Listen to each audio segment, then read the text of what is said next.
Wonderful. Wonderful. Good to మీ అందరి కొరకు వెయిట్ చేస్తుంది. నాకు ఇంకా అక్కడ కనపడట్లేదు అందరూ.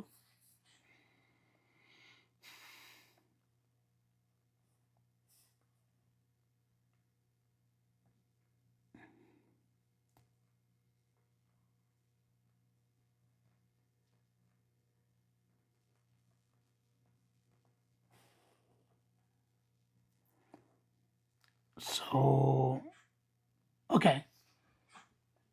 Praise the Lord. Praise the Lord. చంద్రుడిదెమ్స్ ఎలాగున్నావు? Wonderful to see you all. Aksa Kalyani, praise the lord.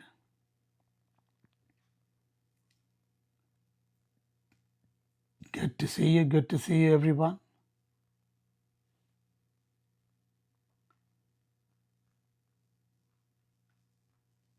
ప్రకటన గ్రంథంలో నుంచి రత్నరాజు గారు, praise the Lord. God bless you.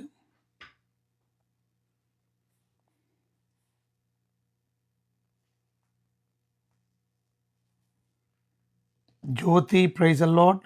God bless you. Wonderful to see you everyone. So ప్రకటన గ్రంథంలో నుంచి మనం 11వ అధ్యాయాన్ని చూద్దాం. మీ దగ్గర బైబిల్స్ ఉంటే మీరు కూడా నాతో పాటు బైబిల్స్ తెరిచి ప్రకటన గ్రంథం 11వ అధ్యాయాన్ని దయచేసి చదువుకునే ప్రయత్నం చేద్దాం. మరియు ఒకడు చేతి కర్ర వంటి కొలకర్ర నాకు ఇచ్చి, నీవు లేచి దేవుని ఆలయమును బలిపీఠమును కొలత వేసి ఆలయములో పూజించి వారిని లెక్క పెట్టుము. ఆలయమునకు వెలుపటి ఆవరణమును కొలత వేయక విడిచిపెట్టుము. అది అన్యులకి ఇయ్యబడను. వారు 42 నెలలు పరిశుద్ధ పట్టణమును కాలితో త్రొక్కుదురు. నేను నా 2 సాక్షులకు అధికారం ఇచ్చదను. వారు గోనెపట్ట ధరించుకొని 1260 దినములు ప్రవచింతురు. వీరి భూలోకమును ప్రభు అయిన వారి ఎదుట నిలుచుచున్న 2 ఒలీవ చెట్లను దీపస్తంభములనై ఉన్నారు. ఎవడైనను వారికి హాని చేయను ఉద్దేశించిన ఎడల వారి నోటి నుండి అగ్ని బయలువెడలి వారి శత్రువులను దహించి వేయును. రైట్. కనుక మొత్తం చదువుతాను నేను, చూడండి. రైట్. అగ్ని బయలువెడలి వారి శత్రువులను దహించి వేయను. కనుక ఎవడైనను వారికి హాని చేయను ఉద్దేశించిన ఎడల అలాగునే వాడు చంపబడవలెను. తాను ప్రవచింపు దినములు వర్షము కురవకుండా ఆకాశమును మూయుటకు వారికి అధికారము కలదు. మరియు వారికి ఇష్టమైనప్పుడల్లా నీళ్లు రక్తముగా చేయుటకును నానా విధములైన తెగుళ్ళతో భూమిని బాధించుటకును వారికి అధికారము కలదు. వారు సాక్ష్యము చెప్పుట ముగింపగానే అగాధములో నుండి వచ్చి క్రూర మృగము వారితో యుద్ధము చేసి జయించి వారిని చంపును. వారి శవములు ఆ మహాపట్టణములో సంత వీధుల్లో పడి ఉండును. వారికి ఉపమాన రూపముగా సొదొమ అని ఐగుప్తి అనియు పేరు. అచ్చట వారి ప్రభువు కూడా సిలివేయబడిను. మరియు ప్రజలకును వంశములకును ఆయా భాషలు మాట్లాడు వారికి జనములకును సంబంధించిన వారు 3 దినములున్నర వారి శవములు చూచుచు వారి శవములను సమాధిలో పెట్టనీయరు. ఈ 2 ప్రవక్తలు భూనివాసులను బాధించినందున భూనివాసులు వారి గతి చూచి సంతోషించుచు ఉత్సాహించుచు ఒకరినొకడు కట్నములు పంపుకొందురు. అయితే ఆ 3 దినములన్నర అయిన పిమ్మట దేవుని యొద్ద నుండి జీవాత్మ వచ్చి వారిలో ప్రవేశించను. గనుక వారి పాదములు ఊని నిలిచిరి. వారిని చూచిన వారికి మిగుల భయము కలిగెను. అప్పుడు ఇక్కడికి ఎక్కి రండని పరలోకము నుండి గొప్ప స్వరము తమతో చెప్పుట వారు విని మేఘారూహులై పరలోకమునకు ఆరోహణమైరి. వారు పోవుచుండగా వారి శత్రువులు వారిని చూచిరి. ఆ గడియలోనే గొప్ప భూకంపము కలిగినందున ఆ పట్టణములో 10వ భాగము కూలిపోయెను. ఆ భూకంపం వలన 7,000 మంది చచ్చిరి. మిగిలిన వారు భయక్రాంతులై పరలోకపు దేవుని మహిమపరిచిరి. రెండవ శ్రమ గతించను, ఇదిగో మూడవ శ్రమ త్వరగా వచ్చుచున్నది.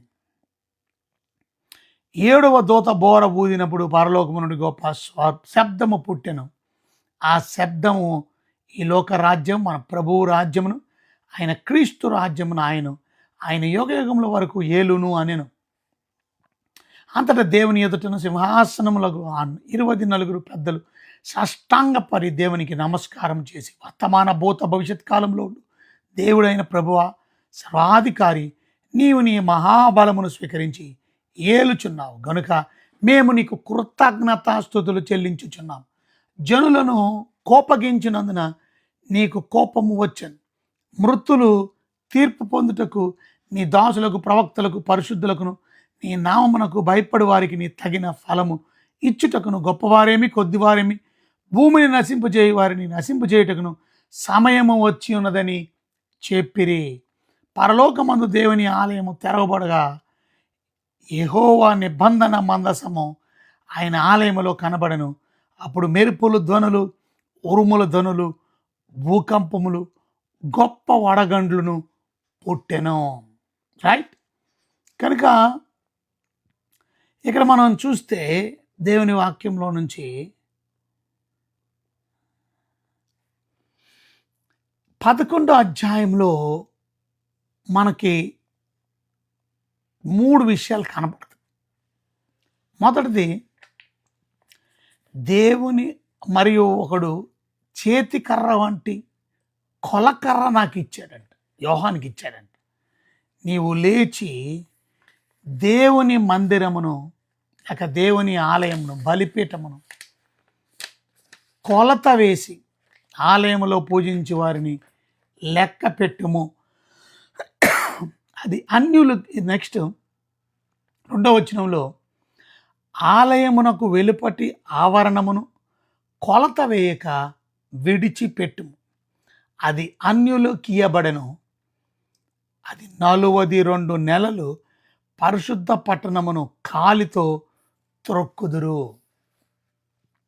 సో మొదటి 2 వచనాలు కూడా మనం చూసినట్లయితే దేవుని మందిరమును లేక దేవుని ఆలయాన్ని ఒక చేతికర్ర వంటి కొలకర్ర ఇచ్చి కొలవమని చెప్తూ ఉన్నాడు యోహానికి. అది కూడా ఆలయం లోపల భాగాన్ని కొలవమని చెప్తున్నాడు. ఇది మనం 1-2 వచనాల్లో మనం చూస్తాం. ఇక 3 నుంచి 14 వచనాల వరకు కూడా ప్రత్యేకంగా 2 సాక్షుల గురించి మనం చూస్తాం. ఆ 2 సాక్షులు దేవుడు అధికారం ఇస్తాడంట, వారి గోనపట్ట ధరిస్తారంట, 1260 దినములు ప్రవచిస్తారంట. 1260 దినములు, 1260 దినాలంటే దగ్గర 3.5 సంవత్సరాలు ప్రవచిస్తారంట. 3.5 సంవత్సరాలు దేవుని గురించిన వాక్యం, దేవుని మాటలు, తీర్పు గురించి, దేవుడి రక్షణ గురించి వారు తెలియపరుస్తారట. వీరు భూలోకమునకు ప్రభు అయిన వారి ఎదుట నిలుచున్న 2 ఒలివ చెట్లను దీపస్తంభములై ఉన్నారు.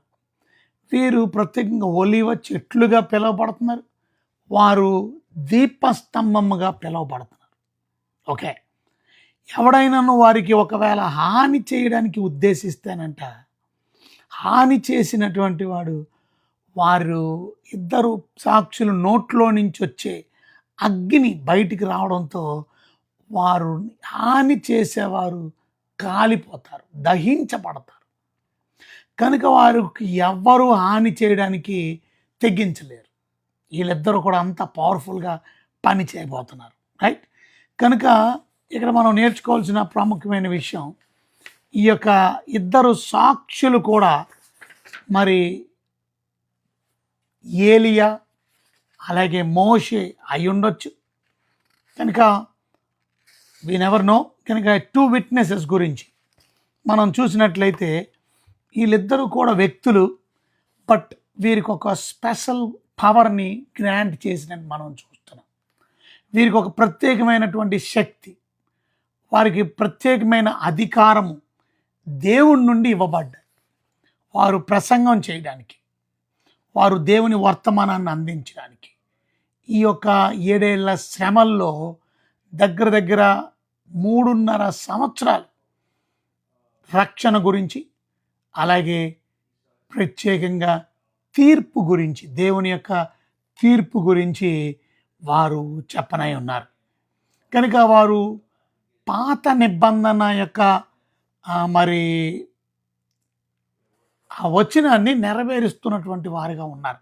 సో మాటలో చెప్పాలంటే పాత నిబంధనలో 2 సాక్షులు ఉండాలి. సాక్ష్యం చూడండి, ద్వితీయోపదేశ కాండంలో 19వ అధ్యాయము 15వ వచనం.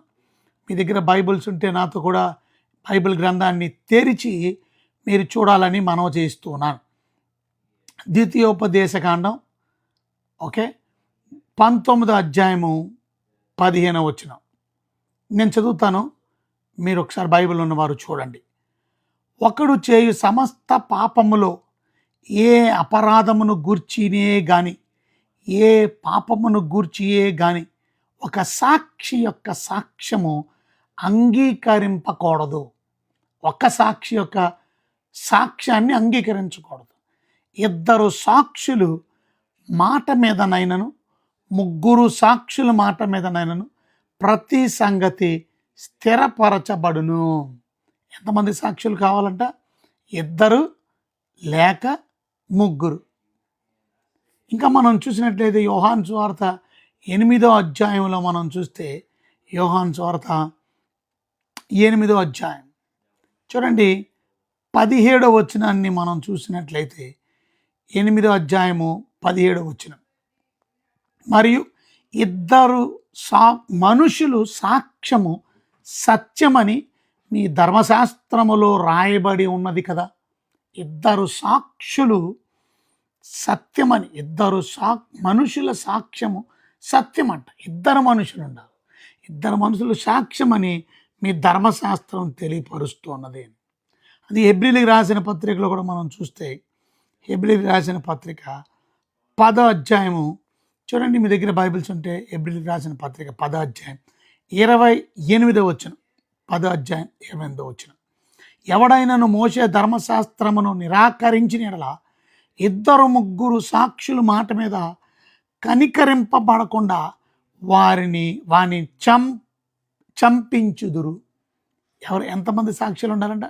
మోషే ధర్మశాస్త్రము నిరాకరించిన యెడల 2-3 సాక్షుల మాట మీద కనికరింపకుండా వాన్ని చంపించుదురు. సో ఇక్కడ 2 సాక్షుల యొక్క గురించి పాత నిబంధనలు, క్రొత్త నిబంధనలు కూడా మనం చూసాం. సో వీరు ప్రత్యేకంగా ఈ యొక్క 7 ఏళ్ల శ్రమల్లో ఈ 2 సాక్షులు కూడా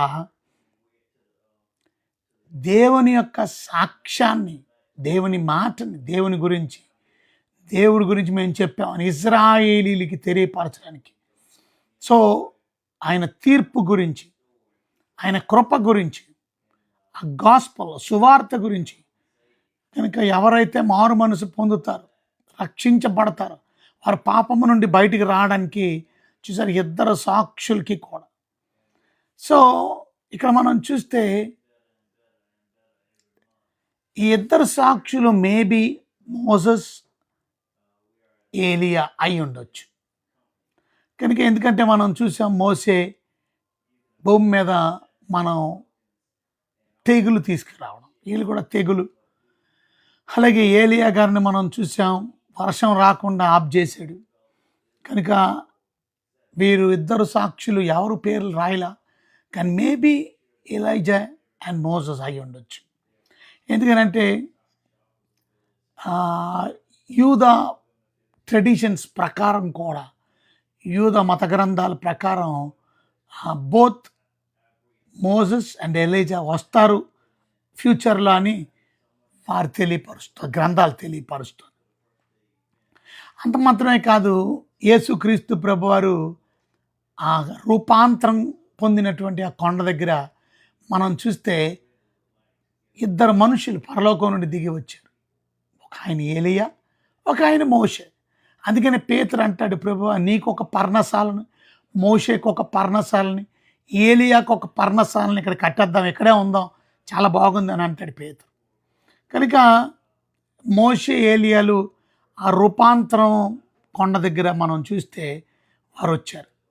సో తప్పక వీరు ఇద్దరు సాక్షులు అయి ఉండొచ్చు. కనుక వీళ్ళు ప్రత్యేకంగా బోత్ మోసెస్ అండ్ ఏలియా వారు మారు మనసు పొందడానికి అద్భుతమైనటువంటి మిరకల్స్ వారు చేయగలుగుతారు. ఏలియా మనం చూసాం, ఏలియా పరలోకానికి ఎత్తబడడం, మరణించకుండా. కొంతమంది హానోకు కూడా రావచ్చు అని అంటారు. మేబీ ఏలియా హానోకు అంటారు, మోషే ఏలియా అంటారు, వి నెవర్ నో. బట్ తెలియపరచలేదు కాబట్టి మనకు అక్కర్లే ఆ విషయం. మనం విన్నాం 10వ అధ్యాయములు దేవుడు ఏదైతే మర్మముగా ఉంచాడు, ఇద్దరు సాక్షులు అంటే ఇద్దరు సాక్షులు గురించి మనం చూద్దాం. వారెవరు అనే దాని గురించి కూడా మనకు అక్కర్లా. కానీ మేబీ అయి ఉండొచ్చు అనే ఉద్దేశంతో మనం, ఎందుకనంటే వీరు చేసినటువంటి సూచక్రియలు మనం పాత నిబంధనలో మనకు కనబడుతుంది. కనుక మనం చూసినట్లయితే వీరు దగ్గర దగ్గర 3.5 సంవత్సరాలు 1260 రోజులు ఏ రకంగా భూమి మీదకి వీరు సాక్షులుగా ఉంటారో మనం ఇంకా రాబోయే విషయాలు మనం గమనించే ప్రయత్నం చేద్దాం. కనుక ఇక్కడ మనం వీరు ఏలియా అనడానికి కారణం, ఏలియా కూడా మీరు చూసినట్లయితే మీరు చదివితే 1 రాజులు 18వ అధ్యాయము 36 నుంచి మనం చదువుకుంటే, 1 రాజుల గ్రంథంలో 18వ అధ్యాయము 36వ వచనం నుంచి, 1 రాజులు 18, 36, 37, 38 మనం చదువుకుంటే, నేను చదువుతాను ఒకసారి చూడండి. 36వ వచనం. అస్తమయ నైవేద్యము అర్పించు సమయమున ప్రవక్త ఏలియా దగ్గరికి వచ్చి ఇలాగూ ప్రార్థన చేసి, యెహోవా, చూసారా, ప్రవక్తకి ఏలియా దగ్గరకు వచ్చి ఇలాగూ ప్రార్థన చేశాను, యెహోవా అబ్రహాము, ఇస్సాకు, ఇజ్రాయేలు దేవా. ఏమని చేశాడు? యెహోవా అబ్రహాము, ఇస్సాకు, ఇజ్రాయేలు దేవా, ఇజ్రాయేల్ మధ్య నువ్వు దేవుడివై ఉన్నావనియు, నేను నీ సేవకున్నై ఉన్నాయనియు, ఈ కార్యములన్నీ నీ సెలవు చేత చేసి తినని ఈ దినమును కనుపరచు. యెహోవా నా ప్రార్థన ఆలకించుము. యెహోవా నాయన నీవే దేవుడివై ఉన్నావని, నీవు వారు హృదయములను నీ తట్టుకు తిరగజేయదవని ఈ జనులకు తెలియనట్లు నా ప్రార్థన అంగీకరించు అని అతడు ఇలాగూ ప్రార్థన చేశాడు. యెహోవా అగ్ని దిగి దానబలి పశువును, కట్టెలను, రాళ్లను, బుగ్గిని దహించి కందకమంతయు నీళ్లను ఆరిపోజేశాను. పైనుండి ఏం దిగి వచ్చిందంట? అగ్ని దిగి వచ్చి. 17వ అధ్యాయంలో కూడా 1 రాజుల గ్రంథం 1వ వచనంలో అతడి గిలాదు కాపురస్తులు సంబంధించిన తిష్బీడైన ఏలియా అహాబునద్దుకు వచ్చి, ఎవని సన్నిధిని నేను నిలబడి ఉన్నానో ఇజ్రాయెల్ దేవుడని యెహోవా జీవంతోడు, నా మాట ప్రకారం ఈ సంవత్సరంలో మంచు అయినను వర్షమైనను పడదని ప్రకటించాను. చూసారా, వర్షము పడదు, మంచు పడదు. మనం నిర్గమాకాండం 7వ అధ్యాయం 12వ వచనం నుంచి 7వ అధ్యాయం నుంచి 12వ అధ్యాయం వరకు మనం చదివితే మోషే ఏ రకంగా భూమి మీద ఆ తెగులను తీసుకొని వచ్చాడు. చూసారా, మనం దీన్ని బట్టి ఆధారం చేసుకొని చెప్పగలుగుతున్నాం వీరు మోషే ఏలియాలు అయి ఉండొచ్చు, రైట్. ఎందుకంటే ఇప్పుడు మనం చదువుకున్నటువంటి ప్రకటన గ్రంథంలో మనం 11వ అధ్యాయంలో మనం చూస్తే ఇద్దరు సాక్షులు కూడా వారు 6వ వచనంలో తాము ప్రవచించు దినం, 11వ అధ్యాయం 6వ వచనం, ప్రవచించు దినము వర్షము కొరవకుండా ఆకాశము మూయుటకు వారికి అధికారం కలదు. చూసారా, ఆకాశాన్ని మూయడానికి వారికి అధికారం కలదు. మరియు వారికి ఇష్టమైనప్పుడల్లా ఏం చేయొచ్చంట? నీళ్లు రక్తముగా, నీళ్ళంట ఏం చేసేస్తారు? రక్తముగా చేయుటకును, నానా విధములైన తెగుళ్ళు చేత భూమిని బాధించుటకు వారికి అధికారము కలదు. రైట్. కనుక దీన్ని బట్టి మీకు ఇందాక రెఫరెన్సెస్ ఇచ్చా. పాత నిబంధనలో ఏ రకంగా ఏలియాలు, ఏ రకంగా మోషేలు వారు అద్భుతాన్ని చేయగలిగారు. రైట్. సో ఇక్కడ మనం మొత్తం ఈ 11 అధ్యాయంలో నుంచి సమ్మరీ మనం నేర్చుకునే ప్రయత్నం చేస్తే, ఈ యొక్క 7 సంవత్సరాల్లో ఈ 3.5 సంవత్సరాలు చూసారా, భయంకరమైనటువంటి విపత్తు మనం చూసాం. ఇప్పుడు వీరు సెకండ్ హాఫ్ అనగా రెండో హాఫ్ మాట. 7 సంవత్సరాల్లో మొదటి హాఫ్ పూర్తి అయిపోయిన తర్వాత రెండో హాఫ్లో 3.5 సంవత్సరాలు అయిపోతే ఇంకొక 3.5 సంవత్సరాలు. ఈ 3.5 సంవత్సరాల్లో సో వీళ్ళు దేవుని యొక్క స్పెషల్ పవర్స్, స్పెషల్ అధికారం చూసారా, ఆ దేవుని యొక్క అధికారం వీరికి ఇవ్వబడి వీరు ఈ 3.5 సంవత్సరాలు ప్రసంగం చేయడానికి, 3.5 సంవత్సరాలు తీర్పు గురించి, రక్షణ గురించి, ఆ మిగిలినటువంటి 3.5 సంవత్సరాలు ఆ ట్రిబులేషన్ పీరియడ్లో వీరు బోధిస్తారు, ఈ అద్భుతాలు జరిగిస్తారు. ఒక మాటలో చెప్పాలంటే వీరిని ఎవరు ఏం ముట్టుకోలేరు. కానీ మనం చూస్తే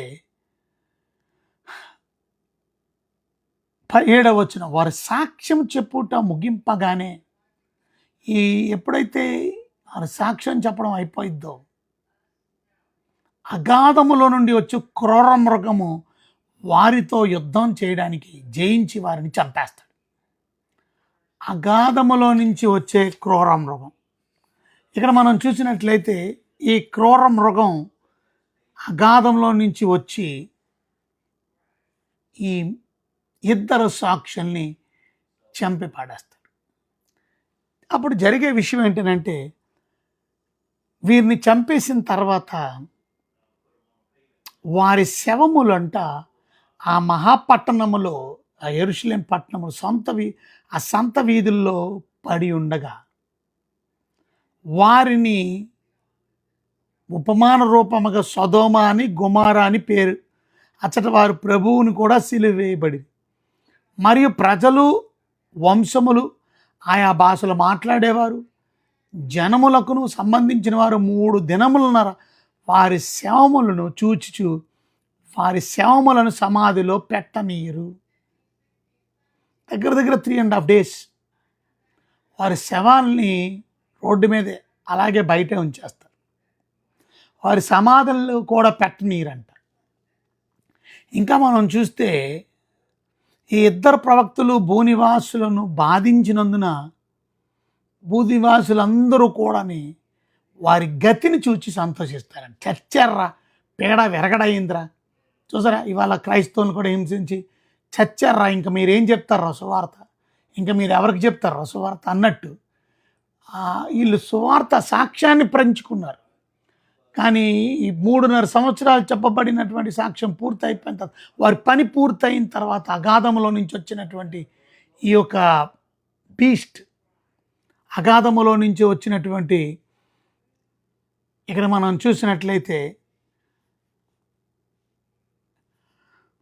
కనుక క్రూర మృగము వారిని యుద్ధం చేసి చంపేయడం మనం చూసాం 7వ వచనంలో. వారు శవములు మహాపట్టణములో మనం చంపబడి ఉండడం, శవాలుగా ఉండడం, పడి ఉండడం, వారు ప్రజలు, వంశములు, ఆయా భాషలు మాట్లాడేవారు, జనములకు సంబంధించిన 3.5 సంవత్సరాలు, 3.5 దినాలు, 3 దినములన్నర వారి శవములను చూచిచు వారి శవములను సమాధిలో పెట్టనీరంట. ఈ 2 ప్రవక్తలు భూనివాసులను బాధించినందున భూనివాసులందరూ పండగ చేసుకుంటున్నారు అన్నమాట. వారి గతిని చూసి సంతోషించి ఉత్సాహిస్తారట. ఇంకా ఒకరినొకరు కట్నాలు కూడా పంపుకుంటారంట, బహుమానాలు పంపుకుంటారంట. పేడ విరగడైపోయింది, చచ్చారని. అయితే అద్భుతం 11వ వచనంలో 3:30 దినములు పిమ్మట దేవుని యొద్ద నుండి జీవాత్మ వచ్చాడంట. జీవాత్మ వచ్చి ఏమైంది? వారిలో ప్రవేశించను గనుక వారు పాదములు ఉని నిలిచి వారిని చూచిన వారికి మిగిలిన భయము కలిగను. అప్పుడు ఇక్కడికి ఎక్కి రమ్మని పరలోకము నుండి ఒక గొప్ప స్వరము తమతో చెప్పుట విని మేఘారూహులై పరలోకమునకు ఆరోహణమైరి. చంపబడ్డం, 3:30 దినాల తర్వాత లేపబడ్డం, వారు లెగడం చూస్తారు, పరలోకానికి రండి అని స్వరం వినపడ్డం, వారి మేఘాల మీద ఆరోహణమై వారు వెళ్ళిపోవడం శత్రువులు చూచారు. ఆ గడియలోనే గొప్ప భూకంపం కలుగుతుంది. ఆ పట్టణంలో 10వ భాగం చచ్చిపోతారు, కూలిపోతారు. ఆ భూకంపం వల్ల 7,000 మంది చచ్చిపోయారంట. మిగిలిన వారు భయక్రాంతులై పరలోకపు దేవుని మహిమపరిచారట. ఇది మనం ఈ ఇద్దరు సాక్షుల గురించి మనం వింటాం. సో ఇవాళ మనం అన్నీ వినడానికి సమయం సరిపోదు, కానీ ఈ యొక్క 11వ అధ్యాయంలో నుంచి మనం నేర్చుకోవాల్సిన ప్రాముఖ్యమైన విషయం. సో మొదటిది, దేవుడు ఈ 7 ఏళ్ల శ్రమల్లో కూడా ఆయన ప్రజల పట్ల ఆయనకున్నటువంటి ప్రేమను మనం చూస్తున్నాం. దేవుని యొక్క ప్రొటెక్షన్, దేవుని యొక్క సోవరెనిటీ. ఇక్కడ మనం చూస్తే ఇద్దరు సాక్షులు వారు సాక్ష్యాన్ని చెప్తున్నారు. సాక్షులు వారి పేరు. ఇవాళ మనకు కూడా దేవుడు ఒక హెచ్చరిక ఇచ్చాడు. పరిశుద్ధాత్మ మీ మీదకి వచ్చినప్పుడు మీరు శక్తి నొందుదురు గనుక మీరు సాక్షులై ఉందురు.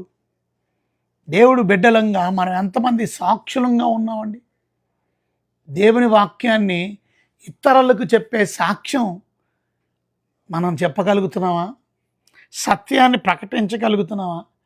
ధైర్యంగా దేవుని వాక్యాన్ని ప్రకటించే వారంగా మనం ఉండాలి.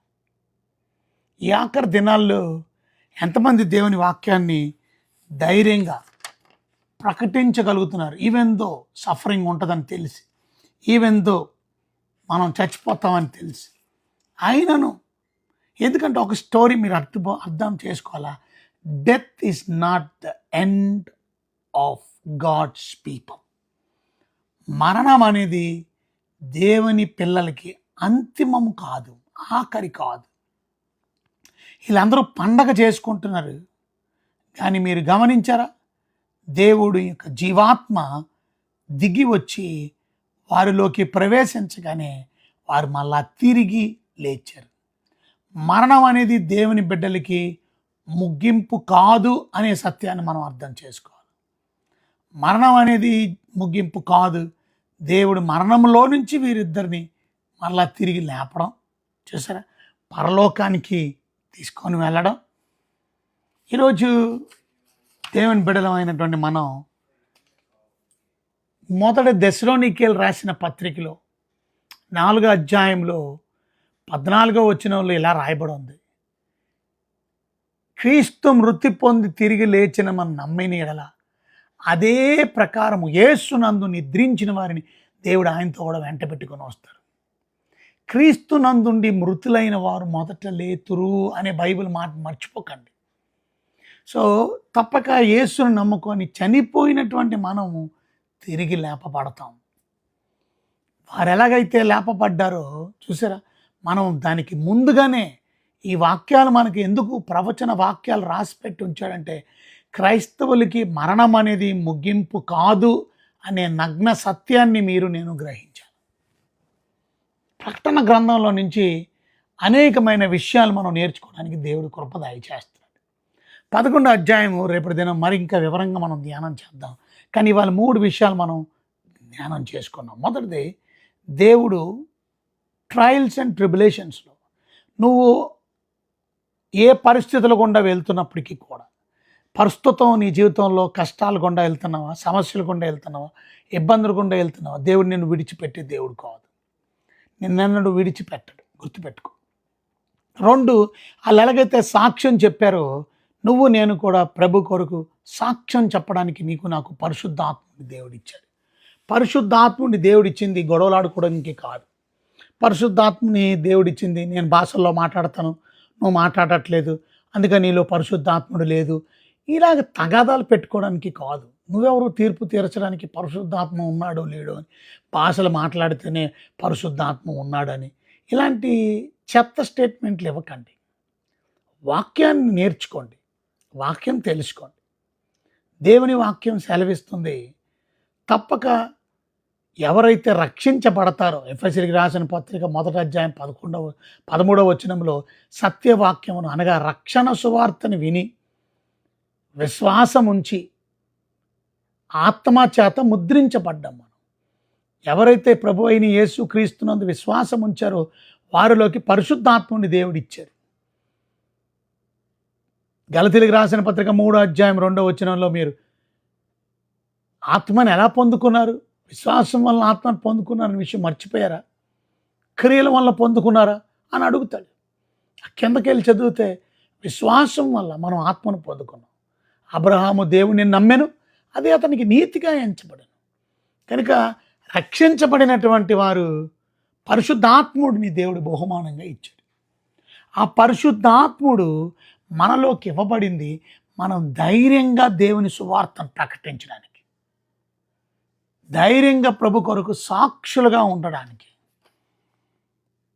మనం సాక్షులుగా లేకపోతే దేవుని వాక్యం చెప్తుంది. చూడండి ఒకసారి, నేను మళ్ళీ చదువుతాను, ఎందుకంటే 1వ అధ్యాయము అపోస్తుల కార్యాలు 8వ వచనం. అయినను పరిశుద్ధాత్మ మీ మీదకి వచ్చినప్పుడు మీరు శక్తి నొందుదురు గనుక మీరు యెరూషలేములోను యూదయ సమరయ దేశమంతటను భూదిగాంతాల వరకు నాకు సాక్షులై ఉందుదనని వారితో చెప్పాను. అది నాకు సాక్షులుగా ఉండాలని మీరు దేవుడు కోరుకుంటున్నాడు. రేపు ప్రపంచం అంతటికీ సాక్ష్యం ఇవ్వడానికి కేవలం 2 సాక్షుల్ని దేవుడు వాడుకుంటున్నాడు. ఇవాళ సాక్ష్యం ఇవ్వడానికి ఎంతమంది మనం ఉన్నాం. ప్రపంచం అంతటికీ నువ్వు నేను సాక్ష్యం ఇస్తున్నావు. మరి నువ్వు నేను సువార్తను ప్రకటిస్తున్నాం. మనం ధైర్యంగా సువార్తను ప్రకటించాలి, భయపడకూడదు, సమస్యలకి భయపడకూడదు. ఈ లోకంలో శ్రమలు కలుగుతాయని దేవుని వాక్యం సెలవిస్తుంది. ఈ లోకంలో శ్రమ కలుగును, అయినను మీరు భయపడకండి, నేను ఈ లోకాన్ని జయించి ఉన్నాను. సో దేవుడు లోకమును జయించారు కనుక మీరు ఆధైర్యపడకండి, దిగులు పడకండి. దేవుని బిడ్డలమైనటువంటి మనం ఆ శ్రమలను ఆయన జయించాడు కనుక you no need to be fearful. మనం భయపడిపోయి అయ్యో నా పరిస్థితి ఏంటి ఎలాగా అనుకొని మనం దిగులు చెందవలసినటువంటి ఆవశ్యకత లేదు.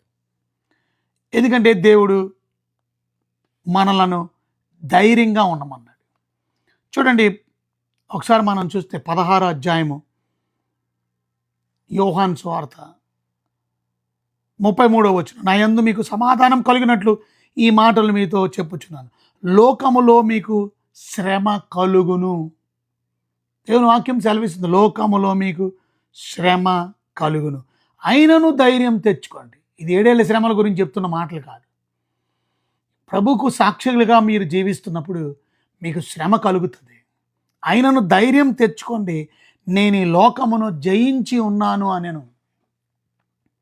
కనుక లోకములో మీకు శ్రమ కలగదు అని ప్రభు చెప్పలా, ఈ లోకములో శ్రమ కలుగుతుంది, ఆయనను ధైర్యం తెచ్చుకోమన్నాడు. ఎందుకు? నేను ఈ లోకాన్ని జయించి ఉన్నాను. మత్తయి సువార్త 5వ అధ్యాయంలో కూడా మనం చూస్తే ప్రభు చెప్పినటువంటి ఒక ధన్యతల గురించి, కనుక బీయాటిట్యూడ్స్ అంటారు. ఆ బీయాటిట్యూడ్స్ని మనం చూసాం. అక్కడ చెప్తూ ఆ బీయాటిట్యూడ్స్లో ఆయన ఒక మాట అంటాడు. ఏమంటాడు? 11వ వచనం, నా నిమిత్తం, నాకు నా సాక్ష్యం మీరు చెప్పినందుకు, నన్ను నమ్ముకున్నందుకు జనులు మిమ్మల్ని నిందిస్తారు, హింసిస్తారు. ఇవాళ జరుగుతుంది అదే, హింస పెరిగిపోతుంది. నైజీరియాలో యేసు ప్రభువుని నమ్ముకున్నటువంటి వారిని నైజీరియాలో చంపి పడేస్తున్నారు. అనేక దేశాల్లో జరుగుతుంది. నా నిమిత్తం మీరు హింసించబడతారు, హింస శ్రమ పడబడతారు. నా నిమిత్తం మీ కుటుంబంలో ఎవరినైనా పోగొట్టుకోవాల్సి వస్తుంది. అబద్ధంగా మీ మీద చెడ్డ మాటలు చెప్పేస్తారు. కానీ దేవుడు మీరు సంతోషించండి, ఆనందించండి, పరలోకమందు మీ ఫలం అధికమవుతుంది. ఇలాగనే మీకు పూర్వమందు ఉండిన ప్రవక్తలను కూడా హింసించారు. మీకేం కొత్త ఏం జరగడంలే. ప్రవక్తలను చంపి పాడేశారు, మిమ్మల్ని కూడా చంపి పాడేస్తారు. ధైర్యంగా దేవుని సువార్తను ప్రకటించాలి. ఒకటి గుర్తుపెట్టుకోండి, మరణం అనేది ముగింపు మనకి కాదు. క్రైస్తవులకి ఆ 7 ఏళ్ల శ్రమల్లో 3.5 సంవత్సరాలు ప్రకటించిన తర్వాత, సాక్షులు చెప్పిన తర్వాత చంపేస్తారు. వాళ్ళు ప్రభు కొరకు చంపబడ్డారు, సాక్ష్యం కొరకు చంపబడ్డారు. వారికి దేవుడు అధికారం ఇచ్చినట్టు మనకి కూడా అధికారం ఇచ్చాడు. మీరు సర్వలోకానికి వెళ్ళి సువార్త ప్రకటించండి. పరలోకమందును భూమి మీద నాకు సర్వ అధికారం ఇవ్వబడింది, నా అధికారంతో వెళ్ళి చెప్పండి అన్నాడు. మన అధికారంతో ప్రభు వాక్యాన్ని చెప్పాలి. దాని గురించి హింసనైనా అనుభవించాలి, శ్రమలైనా అనుభవించాలి, కానీ పరలోకంలో ప్రతిఫలం దొరుకుతుంది. మనల్ని చంపేసిన చావు మనకి ముగింపు కాదు. చావు మనల్ని అడ్డుపడుతుంది. 3.5 రోజుల తర్వాత వాళ్ళ శవాలు ఇంకా భూమి మీద భూములు మట్టిలో కప్పి పెట్టలేదు, రోడ్డు మీదే ఉన్నాయి, బయటే ఉన్నాయి. కానీ వాళ్ళు తిరిగి లేకడం మళ్ళీ ప్రజలందరూ చూశారు. మన దేవుడు తిరిగి లేపే దేవుడు. పునరుద్ధానం అనేది ఉంది. రక్షించబడినటువంటి వారు మొదటి పునరుద్ధానాలు, పాలు పంపులు పొందిన వారు ధన్యులు. ఎప్పుడు మొదటి పునరుద్ధానం? ప్రభు ఈ లోకానికి వచ్చినప్పుడు, క్షమించండి, ప్రభు మధ్యాకాశానికి వచ్చినప్పుడు, దాన్ని ర్యాప్చర్ అంటారు. ఆ ర్యాప్చర్లో క్రీస్తునందు మృతులు లెగిస్తారని మనం ఇందాక చదువుకున్నాం. మొదటి దశలోనికెళ్ళి రాసిన పత్రిక 4వ అధ్యాయంలో 14వ వచనంలో క్రీస్తునందు మృతులను ఎలా అంటిపెట్టుకొని వస్తాడు. 16వ వచనంలో ఆర్పాటంతో, ప్రధానత శబ్దంతో, దేవుని బోరతో పరలోకం నుండి ప్రభు ఎలా దిగి వస్తాడు. అప్పుడు క్రీస్తునందు మృతులైన వారు ఎలా తిరిగి లేపబడతారు. కనుక చావు అనేది ముగింపు కాదు. కనుక ధైర్యంగా దేవుని సువార్త మీకున్న సమయంలో ప్రభు కొరకు ప్రకటించే ప్రయత్నం చేయండి. ప్రభు గురించి సాక్ష్యంగా ఉండండి, సాక్ష్యంగా జీవించండి, సాక్ష్యం చెప్పండి, ధైర్యంగా సత్యాన్ని ప్రకటించండి, రక్షణ సువార్త చెప్పండి. ఎందుకు? మతబోధ కాదు ఇది. మతంలోకో క్రైస్తవత్వంలో ఎవరిని తీసుకురావడం వల్ల క్రీస్తుని నమ్ముకునేలాగా, తద్వారా భయంకరమైన 7 ఏళ్ల శ్రమలు, ఉగ్రత నుండి తప్పించబడి, భయంకరమైన నిత్య నరకాగ్ని నుండి తప్పించబడి, నాశనం నుండి తప్పించబడి, విశ్వాసం ఉంచితే చాలు నిత్య రాజ్యాన్ని సంపాదించుకోండి. ఈ సాక్ష్యాన్ని, ఈ సువార్త చెప్పేవాడిగా నువ్వు నేను కూడా ఉంటాను. ఇట్టి సాక్షులుగా మీరు నేను జీవించాను. మరణం మనకు అడ్డు లేదు. మరణించినా వాళ్ళు తిరిగి లేపబడ్డారు. రేపు విషయం తిరిగి మనం కొనసాగిద్దాం. ప్రభు ఈ వాక్యాన్ని దీవించి ఆశీర్వదించును గాక. తలలంచండి, కళ్ళు మూసుకోండి. ప్రభు మీకు వందనాలు. వెతపడిన వాక్యం మా హృదయాలు ఫలింపజేయండి. మమ్మల్ని శ్రమల్లో కూడా విడిచిపెట్టే దేవుడు కాదు. మీ కాపుదల, మీ హస్తం, మీ భద్రత, మీ సంరక్షణ, మీ సార్వభౌమ అధికారం, మీరు మాకు తోడుగా, నీడగా, అండగా ఉంటున్నటువంటి దేవుడు, మీకు స్తోత్రాలు, వందనాలు. అంత మాత్రమే తండ్రి కాదు తండ్రి. ప్రభు ఆ 2 సాక్షుల్ని ప్రభు మీరు బలంగా వాడుకున్నట్టు ఈ ఆఖరి దినాలు, అంచె దినాల్లో మమ్మల్ని మీరు వాడుకుంటున్న విధానాన్ని బట్టి మీకు స్తోత్రాలు. మీ కొరకు మంచి సాక్షులుగా మేము జీవించడానికి సహాయం చేయండి. బలమైన సాక్షులుగా మేము బ్రతకడానికి సహాయం చేయండి. సత్యవాక్యాన్ని ప్రకటించే సాక్షులుగా జీవించడానికి సహాయం చేయండి. ఆఖరికి చనిపోయినా తిరిగి లెగిస్తున్నాం. ఏదో శుభప్రదమైన నిరీక్షణ ఇచ్చారు. ఎంత గొప్ప దేవుడు తండ్రి. అందును బట్టి మిమ్మల్ని స్తుతిస్తున్నాం, మిమ్మల్ని ఘనపరుస్తున్నాం, మీకు వందనాలు చెల్లిస్తున్నాం. కనుక నాయన, మరణం అనేది ముగింపు కాదని, జీవితం ఆరంభించిన దేవుడు జీవవాయువుని మళ్ళా మాలోకి పంపించి మృతునొందినటువంటి మృతుల్ని తిరిగి లేపుతారని, మొదటి పునరుద్ధానం క్రీస్తునందుండి మిమ్మల్ని నమ్ముకొని చనిపోయిన వారు తిరిగి లేపబడతారు. ఎంత శుభప్రదమైన నిరీక్షణ మాకు ఇచ్చారు. అందరి బట్టి స్తోత్రం. కనుక జీవితం అనేది ముగింపు, మరణంతో అంతం కాదని, మరణం తర్వాత కూడా జీవితం ఉందని, దేవుడి కొరకు బ్రతకాలని, అట్టి శుభప్రదమైన నిరీక్షణతో ముందు కొనసాగడానికి కృపదాయించండి. ఈ చిన్న కొద్ది ప్రార్థన మళ్ళీ యేసయ్య ఘనమైన నామమున మిక్కులంత బ్రతిమలాడి స్తుతించి ప్రార్థించడానికి వినేంత వేడుకున్నాను మా తండ్రి. Amen. So God bless you అండి. Thank you very much. Sunitha Nandeti, praise the Lord. Ellamelli Sunitha, praise the Lord. God bless you. Lakshmi, God bless you. Ratan Raj garu, God bless you. Shankarrao గారు, గాడ్ బ్లెస్ యూ అండి. ప్రసన్న జోసెఫ్, రూబేన్, ప్రసన్న గారు, ప్రైజ్ ద లార్డ్ అమ్మ. Aluri Rakesh, praise the Lord. Jeevan, praise the Lord. Sunitha Nandeti, praise the Lord. Ratan Raj garu, praise the Lord. Jyothi, praise the Lord. Aksha Kalyan, praise the Lord. Chandu rhythms, praise the Lord. Each and every one, thank you Jeevan. God bless you all. See you tomorrow. Until then take care. God bless you. దేవుడు మిమ్మల్ని, మీ కుటుంబాన్ని నిండుగా, సమృద్ధిగా, నిండారుగా దేవుడు దీవించి ఆశీర్వదించిన గాక. God bless you.